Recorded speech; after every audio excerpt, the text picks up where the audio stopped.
Tanpa pikir panjang, Dodi langsung mengambil ikan yang paling kecil dan dia langsung potong kepalanya. Dan apa yang terjadi? Pada saat Dodi memotong kepala ikan yang paling kecil, ternyata suara Rita itu menjerit, "Ayah!"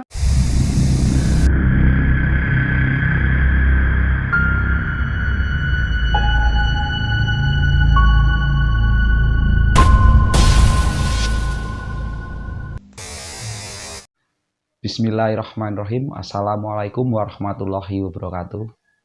Jumpa lagi bersama saya Yus Andi Purnama dalam Misteri Asumsi.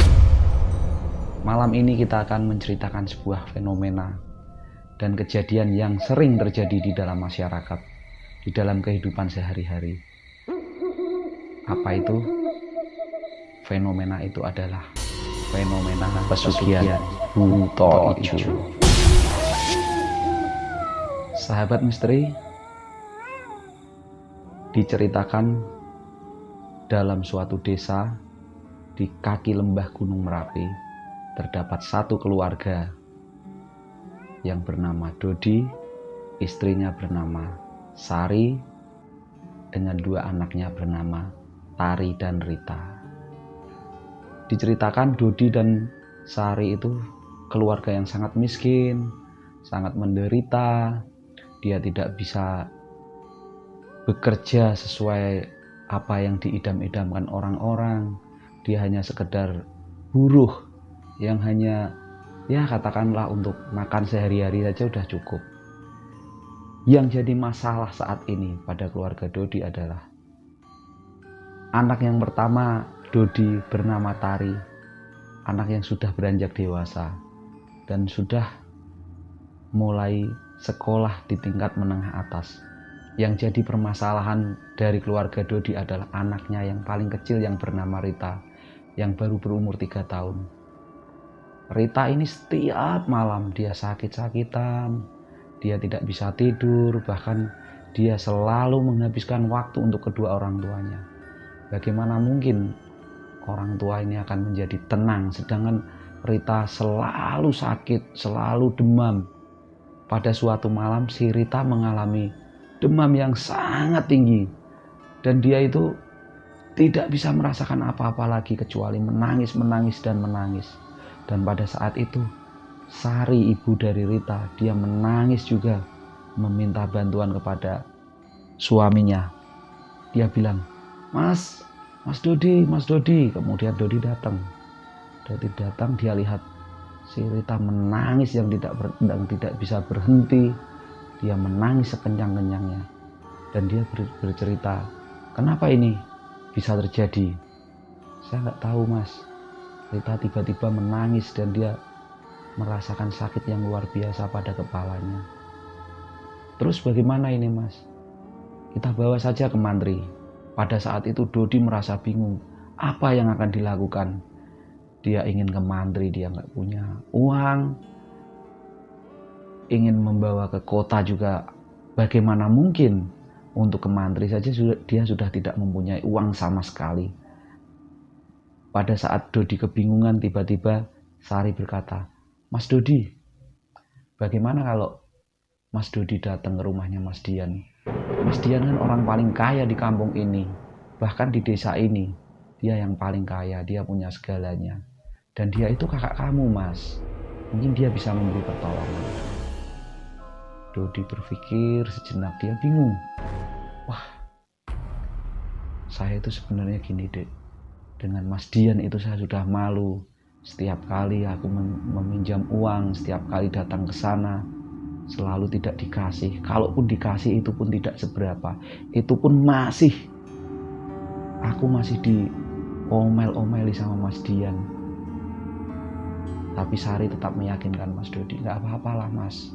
Ini demi anak kita, Mas, demi keselamatan Rita, Mas.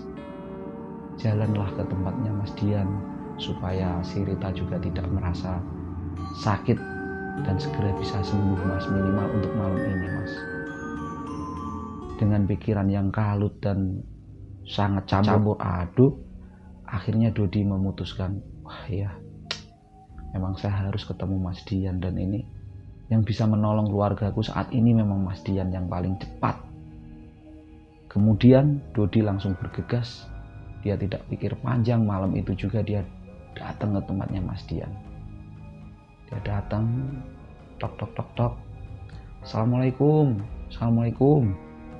Kemudian Dian keluar dari rumah dan dia membuka pintu. Dia berkata, "Loh, kamu Dodi, ada apa?" "Mas Dian, aku minta pertolonganmu sekarang Mas." Dan si Dian berkata, "Minta tolong apa lagi? Pasti kamu minta uang, pasti uang. Karena apa? Karena setiap kali kamu kesini, kamu pasti minta uang. Makanya kamu itu kerja yang bagus, kerja yang becus, supaya kamu jadi orang sukses seperti saya," kata Mas Dian seperti itu kepada Dodi. "Mas, ini semua demi Rita Mas, aku minta tolong Mas, tolonglah Mas, aku pinjami uang. Berapa saja Mas, aku membutuhkan, benar-benar ini aku membutuhkan Mas," pinta si Dodi kepada si Dian. Tapi dengan sombongnya Dian langsung masuk. Dia memang memberi uang, tapi tidak seberapa, hanya sekitar mungkin 20.000 atau berapa. Itu pun dilempar kepada Dodi.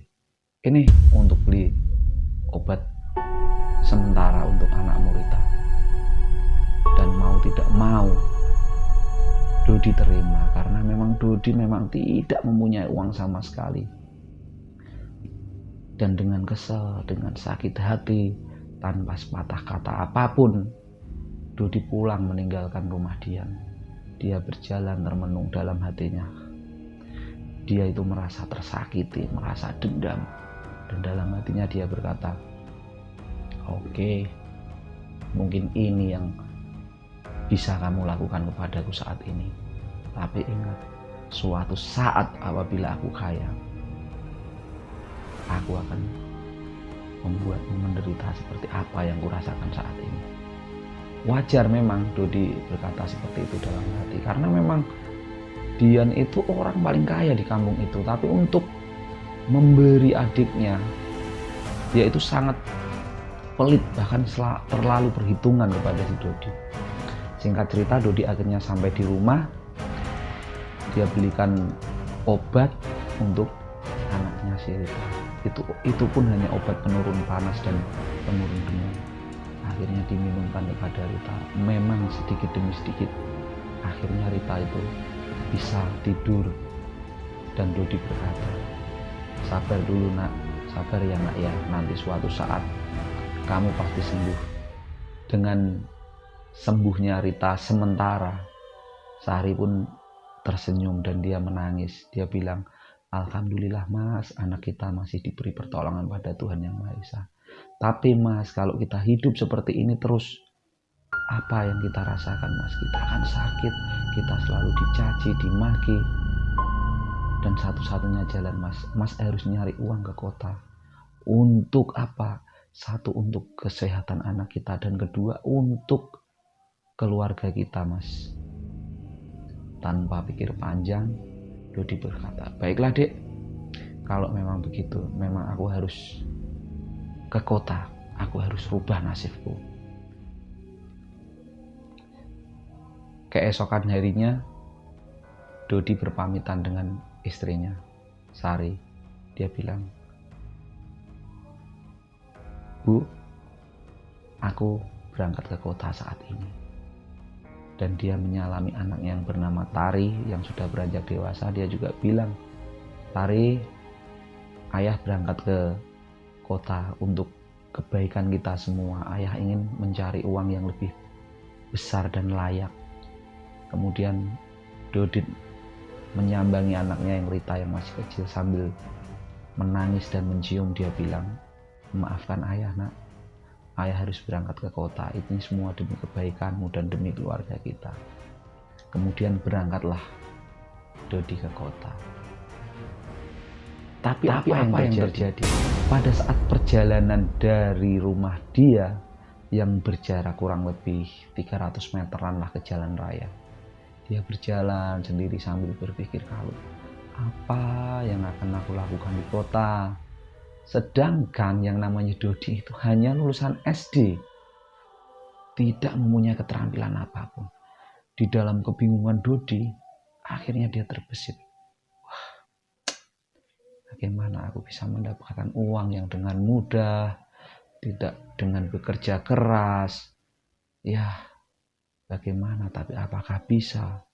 Tiba-tiba pada saat di jalan hampir sampai, dia menengok ke sebelah kanan, karena di dalam kampung Dodi adalah sebelah kanan kirinya adalah hutan, dan dia teringat, waduh.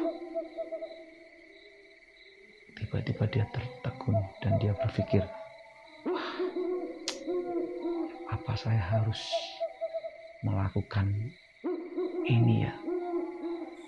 Apakah saya harus melakukan sesuatu yang ya sebenarnya dilarang oleh agama? Tapi bagaimana lagi, dalam pikiran Dodi udah kalut sekali, udah pusing, tidak kuat lah menahan apa yang dirasakan oleh keluarganya.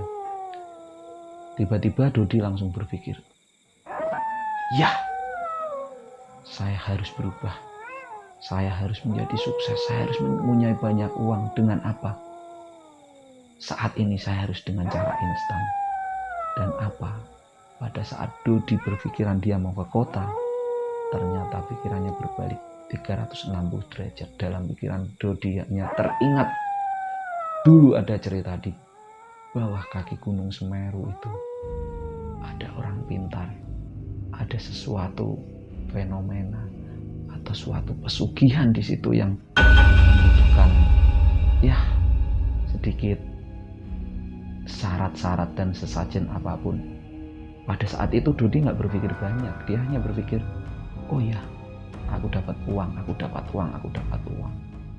Akhirnya dalam pemikiran Dodi tidak jadi pergi ke kota. Akhirnya Dodi jalan terus. Dia menuruni bukit.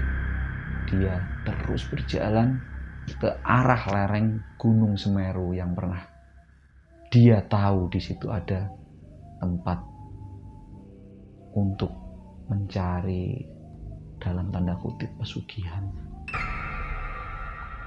Di dalam kebingungan Dodi di bawah lereng Gunung Semeru, tiba-tiba dia bilang, apa itu tempat untuk pesugihan itu? Atau tapi dia hanya melihat di situ hanya satu gubuk kecil reot yang hanya atapnya itu menggunakan jerami-jerami bekas ilalang. Tapi Dodit karena tekad Dodit yang ingin mempunyai uang yang banyak atau ingin mempunyai sesuatu yang bisa dia banggakan dengan cara pesugihan, akhirnya semua pikiran dia singkirkan dan dia tetap berjalan menuju rumah itu. Kemudian Dodi mendekat ke rumah itu dan tanpa disadari ternyata Dodi di belakangnya sudah berdiri seorang laki-laki. Sudah berumur tua dengan jenggot panjang memutih. Dan tanpa basa-basi laki-laki itu tiba-tiba mengetuk pundak dari Dodi. Hei anak muda, apa yang kamu inginkan sehingga kamu memberanikan diri datang ke sini? Dodi kaget ya. Loh, kok tiba-tiba ada orang di belakang? Dia bertanya, maaf Eyang. Eyang ini siapa ya? Tanya Dodi kebingungan. Dia hanya menjawab, aku tahu kamu kesini. Kamu ingin kaya kan? Kamu ingin mempunyai harta yang berlimpah. Kamu ingin bahagia kan? Kamu ingin keluargamu menjadi kaya raya supaya kamu gak dihina oleh keluargamu, oleh tetanggamu, oleh saudara-saudaramu. Dodi tambah kaget. Dodi berpikir, kok bisa tahu? Akhirnya, iya Eyang, memang itu tekad saya hingga saya memberanikan diri untuk datang kemari. Kemudian tanpa pikir panjang, Eyang tadi langsung memegang tangan Dodi. Ayo masuklah ke rumahku nak. Begitu masuk, tanpa basa-basi pun, Eyang tadi langsung berkata, apakah kamu siap dengan segala konsekuensi? yang akan kamu terima nanti apabila kamu sudah menjadi kaya raya. Dodit hanya berpikir dalam hati, ngapain saya pusing-pusing, dan untuk apa saya harus takut? Toh juga yang penting aku kaya dulu, aku bisa bahagia dulu. Masalah urusan lain-lain tidak aku pikirkan lah, nanti sambil jalan, pikir Dodi. Kemudian dia berkata pada Eyang, siap Eyang, iya, apapun konsekuensinya saya terima. Si Eyang hanya tersenyum. Iya, memang besar sekali tekadmu anak muda. Ya memang orang-orang seperti ini yang haus akan kekuasaan, rakus akan harta, dan gila akan kemewahan dalam hati Eyang tadi. Dia berkata tanpa pinggir panjang, mari nak, sini nak. Si Eyang kemudian membawa Dodi ke dalam ruangan dan dia berkata, untuk kamu menjadi kaya, untuk kamu menjadi saudagar, untuk kamu mempunyai harta berlimpah, tidak sulit anak muda. Hanya 3 syarat, tiga syarat yang mudah kamu lakukan. Dodi pun berpikir kembali, apa ya syarat itu Eyang? Syaratnya adalah 1, kamu harus meminum darah ayam cemani ini. Yang kedua, kamu harus memanggang ikan yang hidup ini. Yang ketiga, kamu harus melakukan semedi semalam suntuk tanpa tidur. Dalam pikiran Dodit sudah tidak berpikir panjang, dia langsung bilang, siap, ya Eyang, akan saya laksanakan semampu saya. Karena apa? Di dalam pikiran Dodit hanya berpikir dia mendapatkan uang,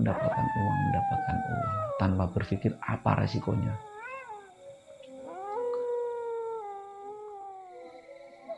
Selanjutnya si Eyang menuntun Dodi.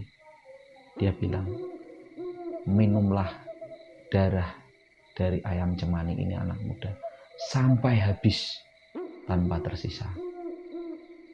Si Dodi tanpa pikir panjang dia pegang langsung gelas-gelas itu seukuran 1 jengkal besar, dan dia tanpa ragu dia minum. Glek, glek, glek, glek. Baru dapat setengah dia ingin muntah. Tapi dalam pikiran Dodi dia kuat.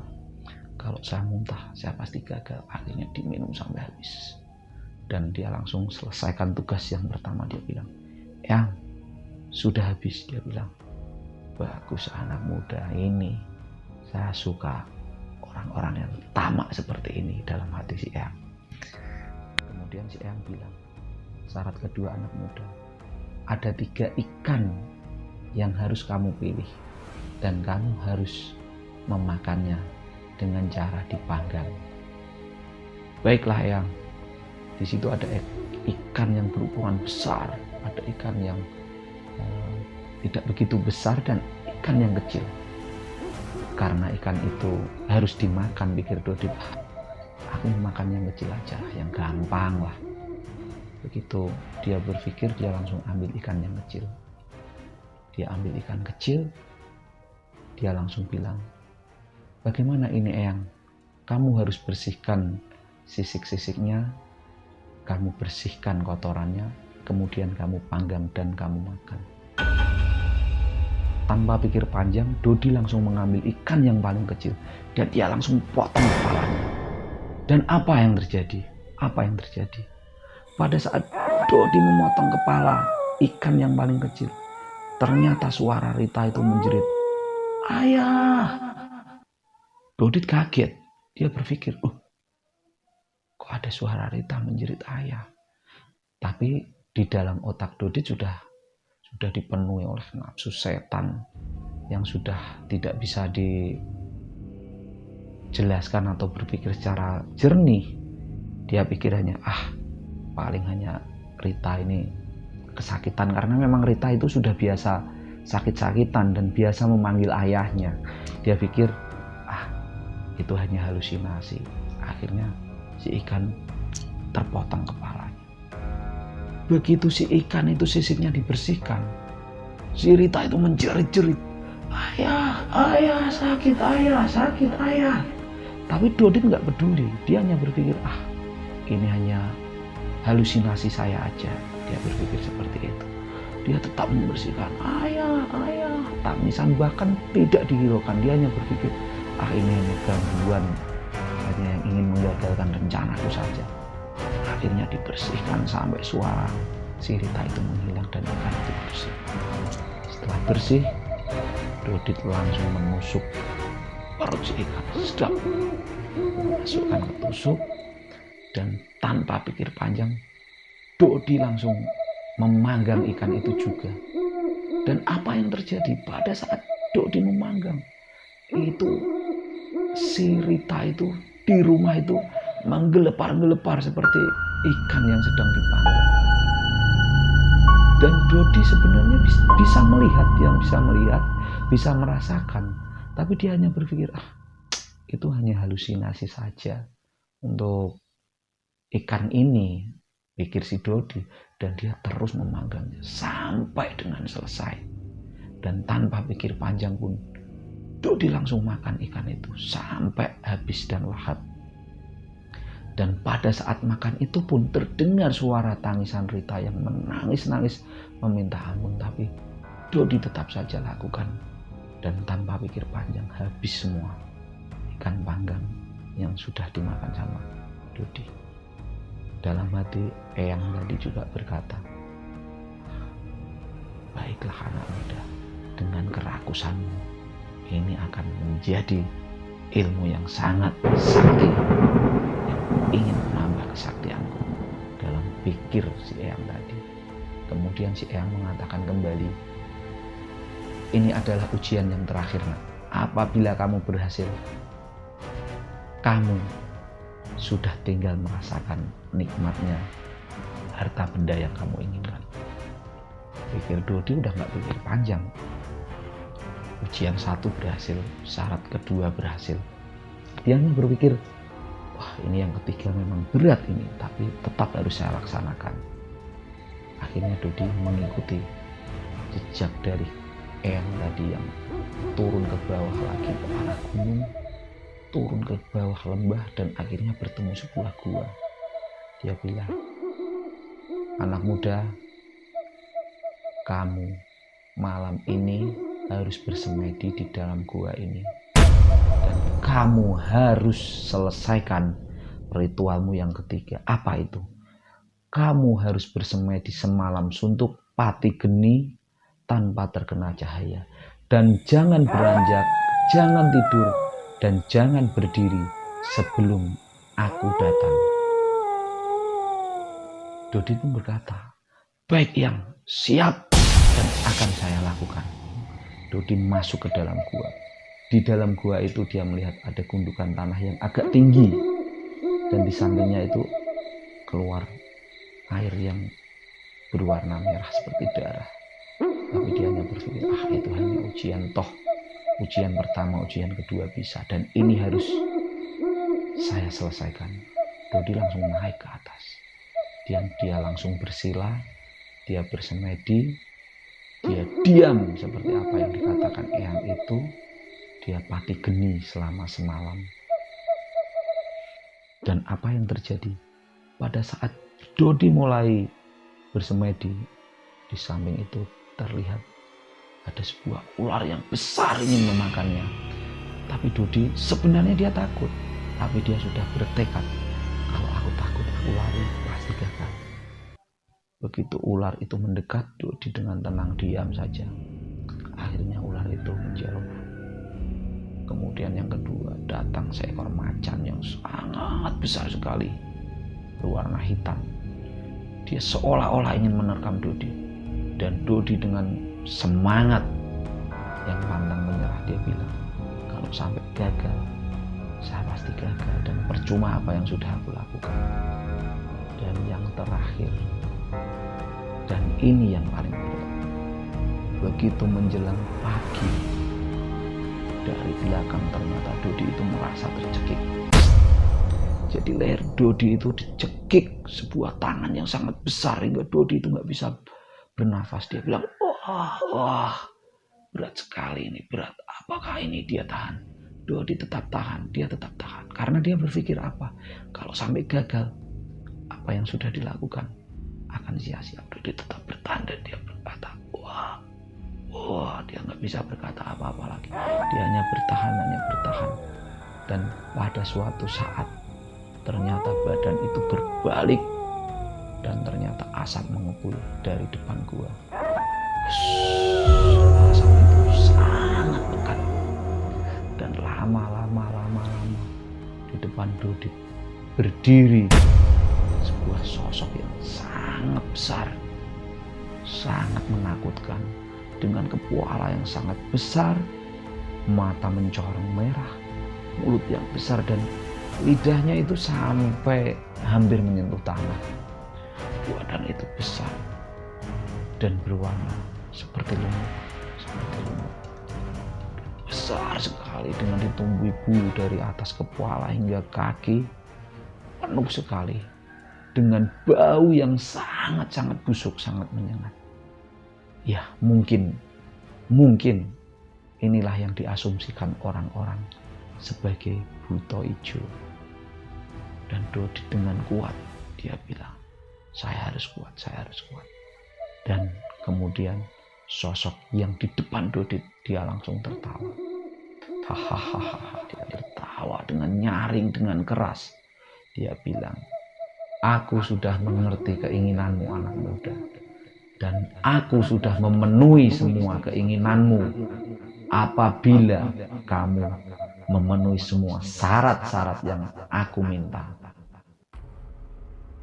Iya, saya siap dengan segala resiko dan segala syarat-syarat yang Paduka inginkan. Dodi hanya berpikir, wah, syaratnya apapun dia akan laksanakan. Tapi dia tidak tahu syarat yang harus ternyata dilaksanakan itu sangat berat.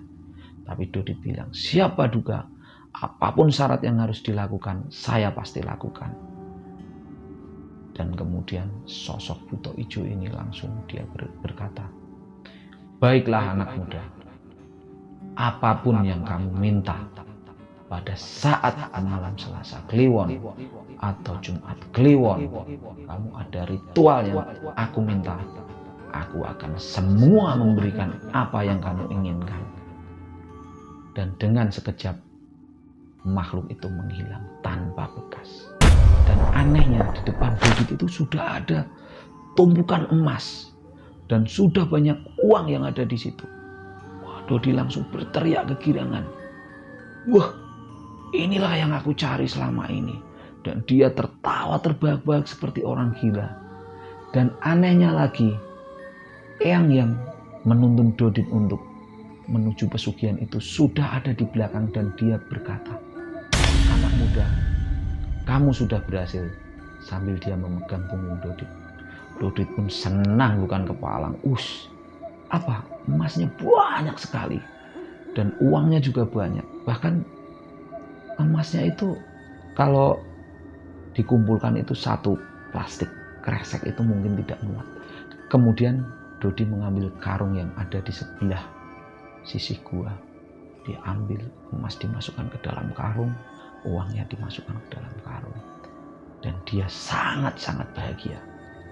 Setelah melakukan ritual itu, Dodi pun merasa senang, bahagia. Dia berpikir, ini uang yang aku inginkan, ini harta yang akan aku gunakan sesuka hatiku. Dia pulang sambil bernyanyi-nyanyi, bersiul-siul, dia jalan. Dia tidak memikirkan apa yang dipikirkan keluarganya di rumah. Sambil membawa karung, dia berjalan menyusuri hutan larangan tersebut. Begitu dia sudah memasuki desa, sambil dia bernyanyi-nyanyi, dia berjalan terus menuju ke arah rumahnya. Tapi alangkah kagetnya, pada saat dia mau masuk pekarangan rumahnya, dia tertegun. Dia bilang, loh, ada apa ini? Di depan rumahku banyak sekali orang. Ada apa ini? Dodi masih berpikir bingung.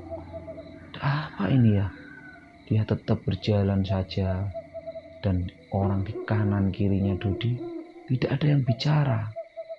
Tidak ada yang bicara, hanya diam. Dodi pun langsung masuk rumah. Apa yang dia lihat? Semua di dalam rumah, ada si Sari, Tari. Dia menangis terseduh-seduh. Dia begitu melihat Dodi, si Sari langsung dia memeluk. Ayah, kamu kemana saja? Kamu di mana saja? Aku bingung ya, apa yang harus aku sampaikan kepadamu. Si Dodi masih bingung. Dia melihat si Sari menangis, si Tari menangis. Tapi dalam hati kecilnya, dia bahagia, bercampur sedih. Begitu dia masuk ke dalam, ternyata apa?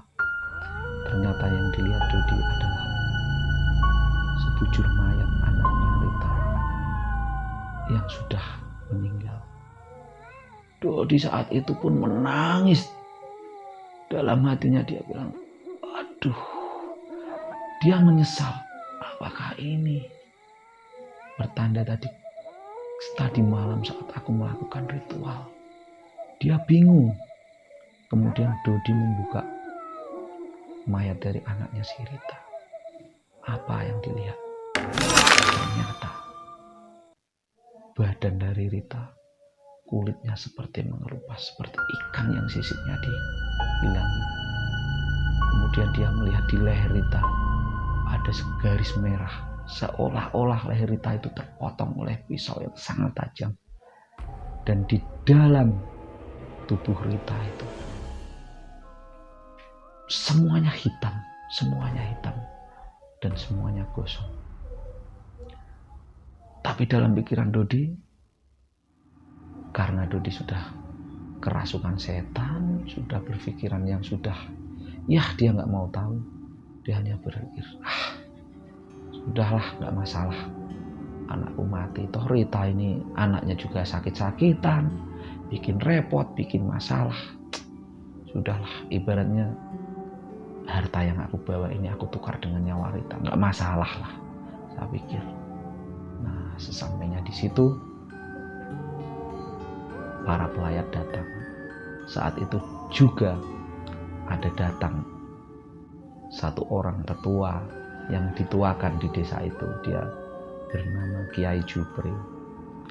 Sebenarnya Kiai Jupri sudah curiga, kenapa Rita bisa meninggal dengan keadaan seperti itu, dan itu jelas tidak lazim. Dalam hati Kiai Jupri hanya berpikir, atau mungkin si Rita itu sering sakit, jadi badannya lebam, badannya hitam dan banyak garis-garis merah dan kulitnya melepuh lah, ingin mengelupas. Dia hanya berpikir seperti itu. Jadi dia masih berpikir, oke lah, nggak ada masalah. Alkisah, setelah kejadian itu, lama-kelamaan Dodi itu sudah merasa berubah. Hidupnya sudah berubah sangat drastis. Dari segi makan dia sudah tidak kesulitan, dari segi keuangan dia tidak pernah kesulitan. Bahkan dia sudah memulai usaha. Dodi memulai usaha, dia punya toko di pasar, dia punya di depan rumah, dia punya toko sendiri. Dia semakin kehidupannya semakin menjanjikan. Bahkan Dodi semakin disegani di kampung itu. Tapi apa yang terjadi dengan si Dian?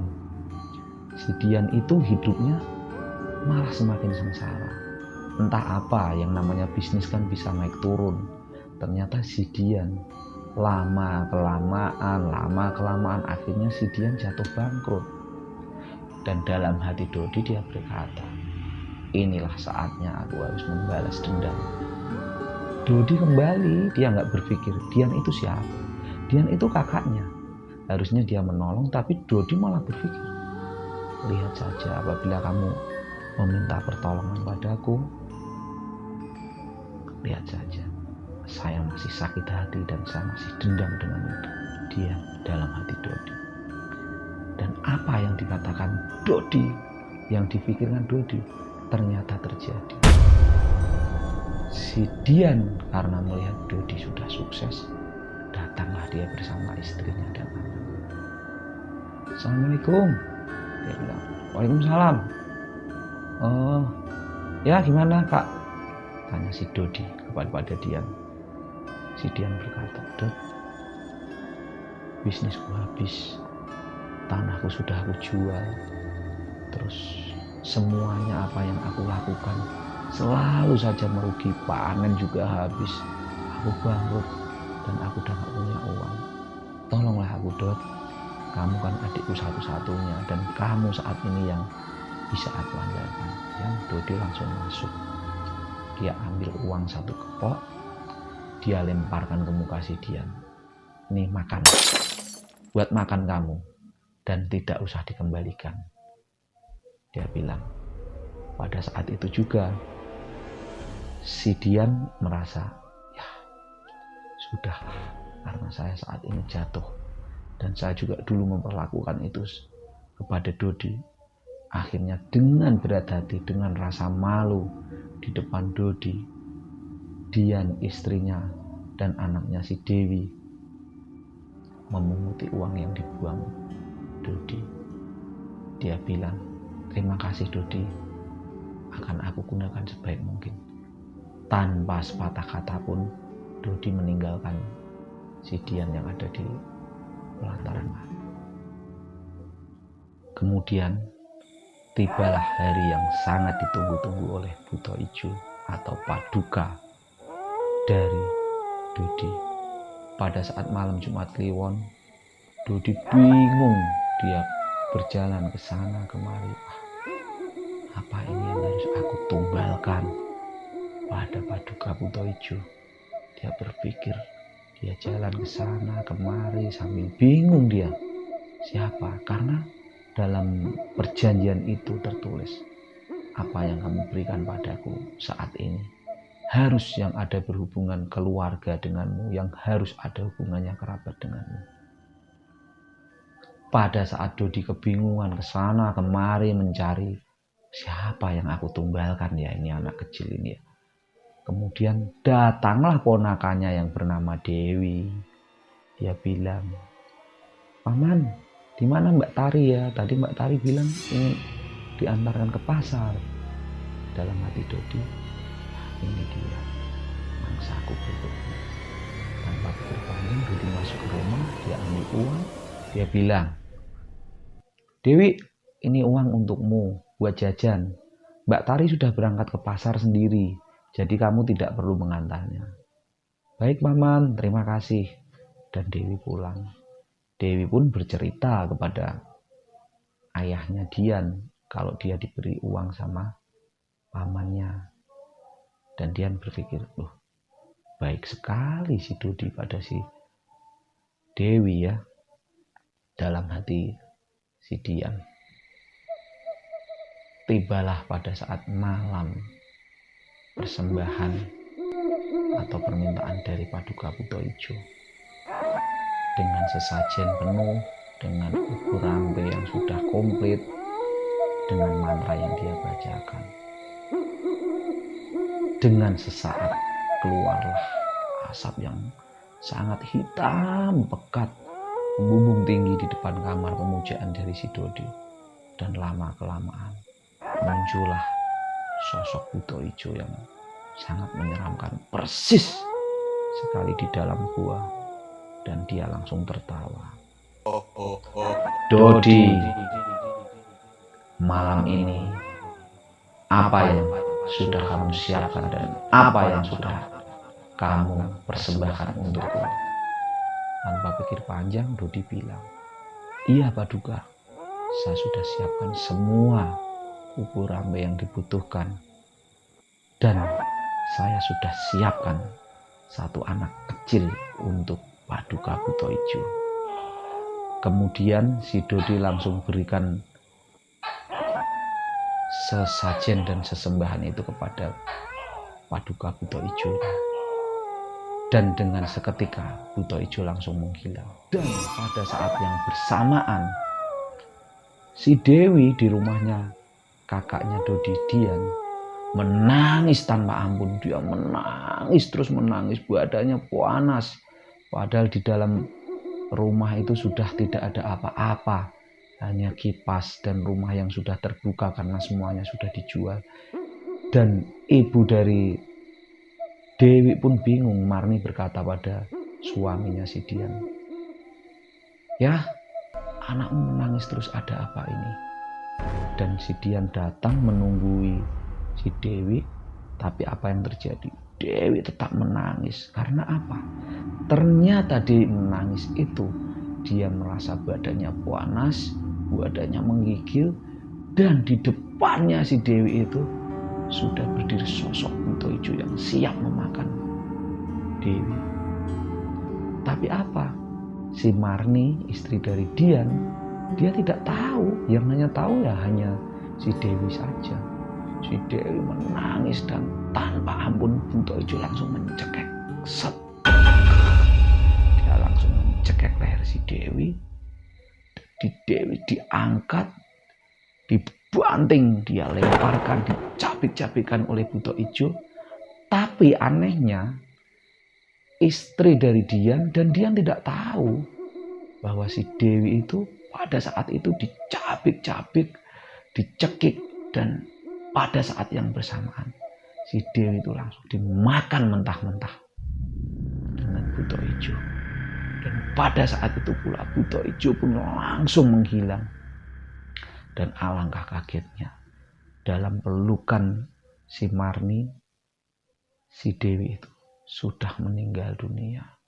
Dan anak itu sudah pucat pasi, badannya hitam legam, mukanya merah, badannya hitam legam, tapi di tangan-tangannya terlihat pucat sekali dan kehabisan darah. Singkat cerita, pagi itu juga desa itu digegerkan kembali dengan korban yang tiba-tiba meninggal, anak dari Dian yang bernama Dewi. Semua orang melayap. Dodi pun dengan istrinya, dia seolah-olah dia itu tidak tahu terjadi apa-apa dan dia ikut berbela-sungkawa dalam hati kecilnya. Ini belum seberapa. Lihat saja pembalasanku sampai kamu benar-benar menderita. Dan itulah apabila orang yang sudah diliputi dengan kebencian, dendam, jadi yang ada dalam otaknya hanya kebencian, kedengkian.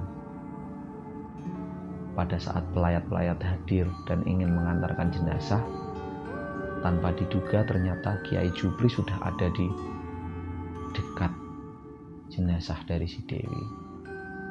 Alangkah terkejutnya pada saat jenazah dilihat oleh Kiai Jupri, dia bilang, loh, jenazah ini kok sama persis dengan jenazah dari anak dari Dodi. Dalam keyakinannya dia berkata, mungkin ya ini sama persis apa yang aku pikirkan pada saat melihat jenazah si Rita. Tapi apa?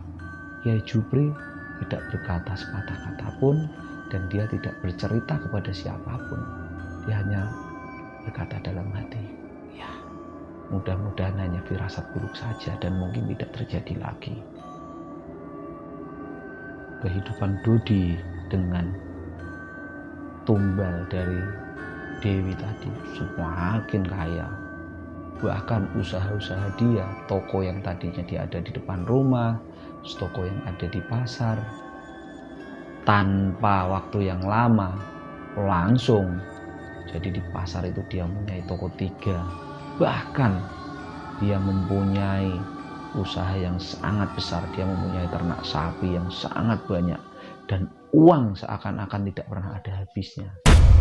Tiba saatnya pada persembahan yang kedua setelah persembahan yang pertama dari Dewi, si Dodi merasa kebingungan kembali. Aduh, siapa lagi ini yang harus kukorbankan? Saya bingung. Sedangkan keluarga si Dodi di desa itu hanya 2. Hanya ada Dodi dan Dian. Anaknya sudah meninggal. Masa istrinya. Sedangkan yang diminta dari Paduka Buto Ijo adalah orang yang masih perawan dan belum mempunyai suami syaratnya atau belum mempunyai istri. Dodit bingung kembali dia. Dia hanya berpikir, siapa yang akan ditumbalkan kembali. Dia bingung. Tapi kembali lagi karena otak sudah diselimuti setan. Dia hanya berpikir kaya, harta, dan harta. Dia berpikir, ya sudahlah, tari saja aku tumbalkan dalam hati. Berat sih memang, tapi bagaimana mungkin harus tari satu-satunya orang yang bisa ditumbalkan karena dia tidak mempunyai saudara lagi atau keluarga. Pada saat Dodi sudah menjadi kaya raya, anehnya Dodi itu semakin pelit, semakin perhitungan, apa-apa semua diatur dan dia tidak mau mengeluarkan uang apapun. Bahkan istrinya si Sari pun tidak boleh memiliki pembantu karena alasannya apa? Satu, dia pelit. Kedua, jangan sampai ruangan atau tempat pemujaan dia diketahui oleh orang kecuali Sari. Akhirnya Dodi putuskan, oke lah, Sari yang aku tumbalkan demi harta. Meskipun Dodi sebenarnya sangat-sangat pelit, tapi pada saat itu dia berpikir, seminggu lagi harus ada persembahan untuk Paduka Buto Ijo. Dia hanya berpikir apa? Tari yang akan aku persembahkan. Dan pada saat itu pula dia merasa memanjakan Tari. Tari bilang, kamu mau apa nak? Tari pada saat itu sudah beranjak dewasa. Dia ingin ke kota, ingin beli ini, beli perhiasan, beli apa. Semua yang diminta Tari pada saat itu dituruti semua. Tari pun bilang pada ibunya, loh kenapa ya? Ayah kok sudah berubah? Sekarang aku diberikan apa-apa. Semua yang aku minta selalu terturuti. Pikir Tari, tapi Tari kan tidak berpikir dia akan ditumbalkan. Dalam hati kecil Dodi berkata, oke lah, tidak apa-apa aku mengeluarkan uang sedikit lah, tapi nanti aku mendapatkan hasil yang besar. Kemudian dia belikan apa saja yang diinginkan Tari. Datanglah pada saat hari yang menentukan. Buto Ijo pun datang kembali menemui Dodi. Dodi, apa yang aku minta, apakah sudah kamu persiapkan? Seperti janji saya setia, seperti janji saya yang saya sampaikan kepada Paduka. Saya sudah siapkan semua. Dan tumbal ini saya berikan orang kesayanganku, yaitu anakku. Dan Buto Ijo tertawa. Hancurlah hidupmu orang yang rakus, orang yang gila akan harta. Dan seketika itu Buto Ijo menghilang. Dan seketika itu pula kamar di tempat Tari itu sudah seperti perang yang sangat besar. Di situ ada suara dentuman, dar der, dan suara ledakan. Bahkan si Sari pun sampai terbangun dan dia lari. Dia bilang, ya, ada apa dengan Tari? Si Sari masuk, dia melihat tubuh Tari yang sudah terbujur kaku. Dia menangis sekencang-kencangnya. Dan Dodi juga masuk ke kamar, dia pura-pura menangis di depan Sari. Dia bilang, anakku, apa yang terjadi? Dia menangis sekencang-kencangnya. Dan itu tidak akan mengubah apapun. Dan akhirnya si Tari pun meninggal dunia. Kembali paginya, digegerkan kembali desa. Ada sesuatu kematian yang sangat-sangat misterius. Dan pada saat itu pula Kiai Jupri mengatakan, ya benar, ini adalah Dodi melakukan pesugihan. Karena dalam hati kecil Kiai Jupri hanya berpikir, wah, kemarin seperti ini dan hari ini seperti ini, dan Ini sudah tidak bisa dibiarkan dan ini harus diberhentikan.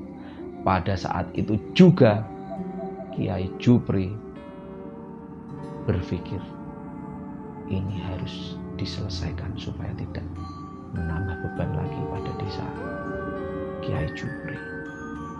Sehari pemakaman Tari, anehnya malamnya ibu dari Tari mengalami firasat dan mengalami mimpi yang sangat buruk. Karena apa? Pada saat itu Sari merasa bingung melihat kelakuan dan tingkah aneh Dodi. Kenapa ini Mas Dodi? Sudah tahu anaknya meninggal, semuanya meninggal, tapi dia itu hanya sedih sesaat. Tapi dia tertawa, dia bahagia, dia seolah-olah tidak menghiraukan apa yang terjadi. Di rumah pun dia juga sesuka hati, dia pergi kemana sesuka hati. Pada malamnya hari, si Sari ternyata mengalami mimpi buruk dan firasat yang dia rasakan. Mungkin karena naluri seorang ibu mungkin adalah firasat dari Tuhan Yang Maha Esa. Pada saat Sari tidur, tiba-tiba Sari bermimpi. Pada saat itu anaknya Tari dan Rita itu datang menangis terseduh-seduh. Ibu, tolong aku. Dan pada saat itu pula dia juga melihat di belakangnya si Tari dan Rita terdapat istana. Dan anehnya istana itu terbuat dari tiangnya itu dari tumpukan manusia banyak sekali. Dan di dalamnya banyak budak-budak kecil dan anak-anak perawan yang seakan-akan seperti ditumbalkan. Dan di dalam mimpi itu si Suci diberikan petunjuk. Ini adalah anak-anakmu dan kamu juga akan merasakan seperti ini. Sesaat kemudian tiba-tiba si Suci terbangun. Dia bangun, dia kaget, dia berpikir, mimpi apa ini? Di situ ada Tari, di situ ada Rita. Dia menangis minta tolong. Dan di situ ada istana, ada tiang. Apa yang terjadi? Ternyata apa? Pada saat itu si Suci teringat perkataan dari Kiai Jupri. Kiai Jupri pada saat meninggalnya si Tari, dia mendekati si Suci dan dia bilang, Suci, saya sebenarnya tidak mau ikut campur dengan urusan keluargamu.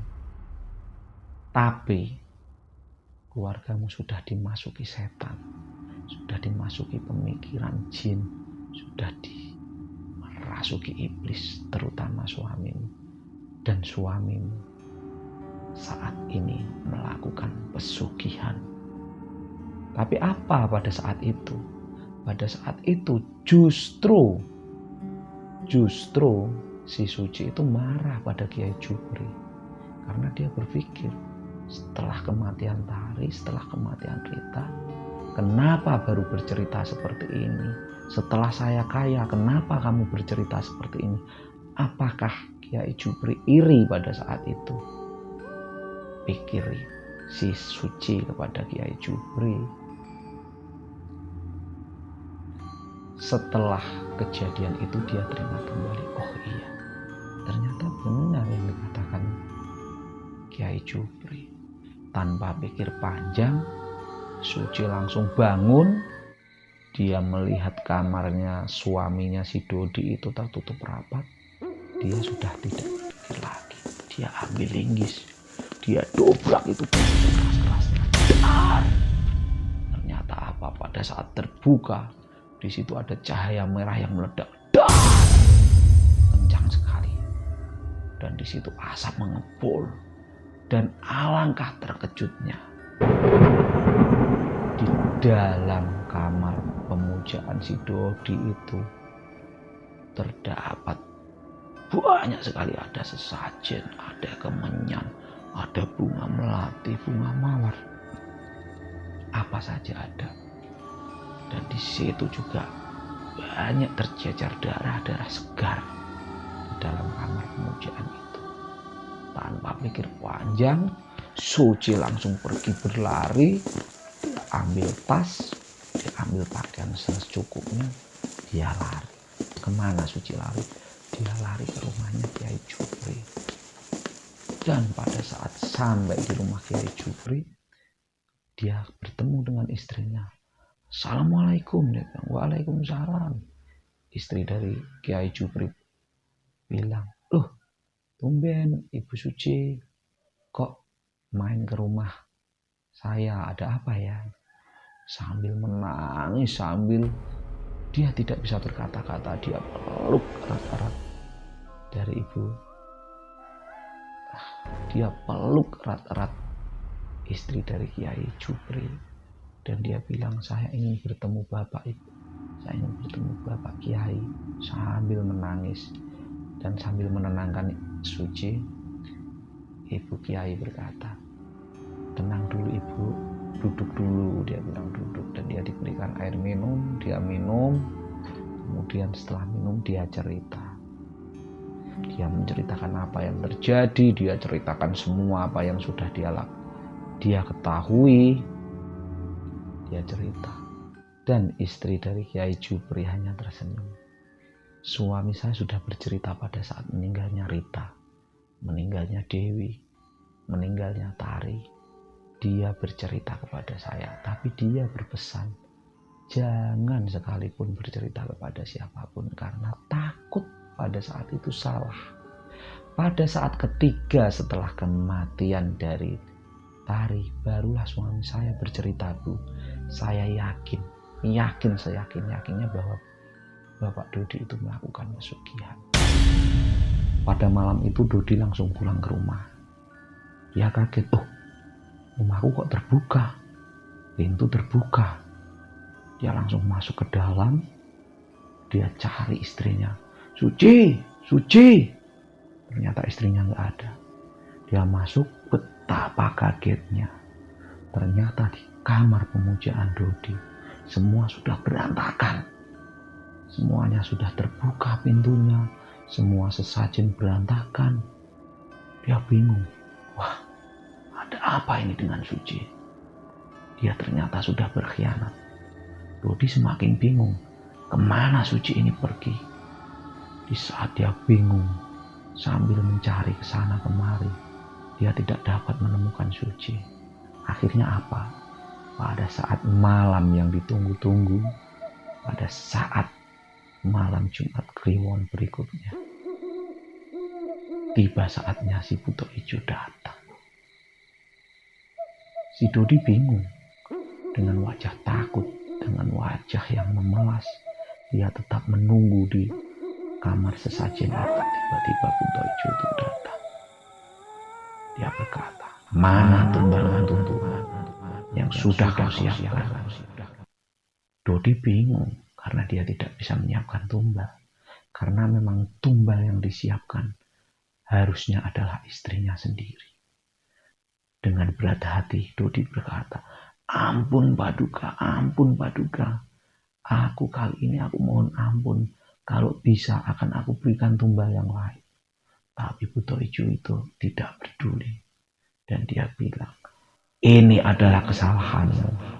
Ini adalah yang harus resiko kamu terima. Karena apa? Istrimu sudah mengetahui tempat pemujaanku. Istrimu sudah berkhianat kepadaku. Dan istrimu berkhianat denganmu. Tanpa basa-basi, Buto Ijo itu langsung mencekik leher Dodi. Dan Dodi menggelepar. Lepaskan. Buto Ijo itu tidak peduli. Dia langsung campakkan Dodi ke tanah berkali-kali. Dodi masih menggelepar. Darah segar keluar dari matanya, dari kepalanya, dari hidungnya, dari kupingnya. Tanpa basa-basi, langsung Dodi ditelan mentah-mentah. Setelah ditelan, dia dimuntahkan kembali, ditelan lagi, dimuntahkan kembali oleh sosok Buto Ijo. Dan selang beberapa waktu, Buto Ijo itu pun langsung pergi Dia tahu di mana Suci berada. Akhirnya Buto Ijo sampai di tempat kediaman dari Kiai Jupri. Tapi apa? Kiai Jupri di situ sudah menunggu. Saat azan mengepul, besar dan sosok Buto Ijo datang. Kiai Jupri hanya diam dan terus bersikir. Dan si Buto Ijo bilang, "Jangan mengurusi urusanku, dan aku mohon kamu segera berikan istri Dodi padaku." Kiai Jupri tidak menjawab apapun, dia tetap bersikir. Dia bersikir. Tapi apa? Dalam sekejap Buto Ijo itu langsung menendang dada dari Kiai Jupri. Kiai Jupri terpental beberapa meter, dia terbangun. Dia tetap diam saja. Dia dengan membaca ayat-ayat Al-Quran sebisanya. Akhirnya Buto Ijo itu berkata, "Apa yang kamu inginkan?" Kiai Jupri hanya bilang, "Aku hanya ingin menyelamatkan wanita yang kamu incar. Aku hanya ingin membebaskan semua budak-budak yang sudah kamu perbudak dan tumbal-tumbal yang sudah kamu makan atau sudah kamu jadikan budak di istanamu." Hahaha. Buto Ijo itu tertawa dan dia bilang, "Kalau kamu memang memaksakan, kita selesaikan. Kita beradu kekuatan." Setelah itu Buto Ijo itu membawa Kiai Jupri ke alamnya. Dan dengan keahlian dan ilmu yang Kiai Jupri miliki, dia pun dengan tenang dibawa ke alam gaib di tempat Buto Ijo itu berada. Dia berada di istana Buto Ijo. Dan di situ Buto Ijo sudah mulai menyerang Kiai Jupri. Dia mencekik Kiai Jupri, tapi Kiai Jupri tetap saja tidak bergeming. Dia diam saja dan sambil bersikir dari dalam hati dan membaca ayat-ayat Quran. Apa yang terjadi? Buto Ijo itu mental beberapa ratus meter, kemudian menyerang lagi dengan kemampuannya. Dia berduel lama sekali. Dan akhirnya apa? Buto Ijo itu terbakar, hangus dibacakan ayat-ayat Al-Quran oleh Kiai Jupri.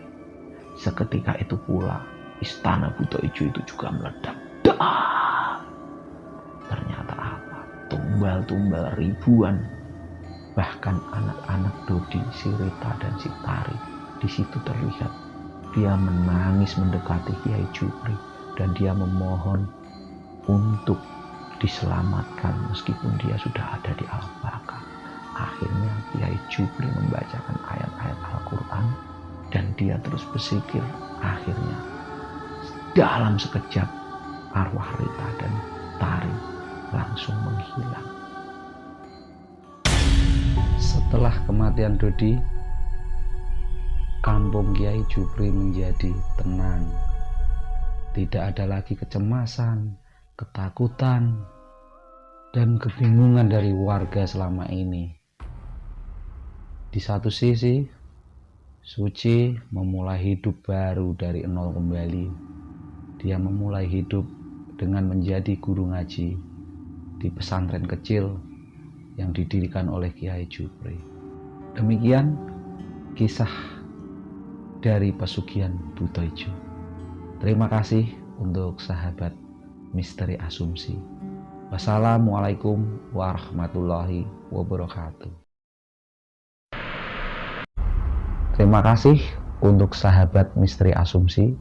Jangan lupa untuk like, komen, subscribe, dan aktifkan lonceng notifikasinya untuk mendapatkan cerita-cerita dari Misteri Asumsi terbaru. Untuk membangun channel ini, sahabat bisa mengirimkan cerita atau kisah nyata ke alamat berikut ini. Terima kasih. Wassalamualaikum warahmatullahi wabarakatuh.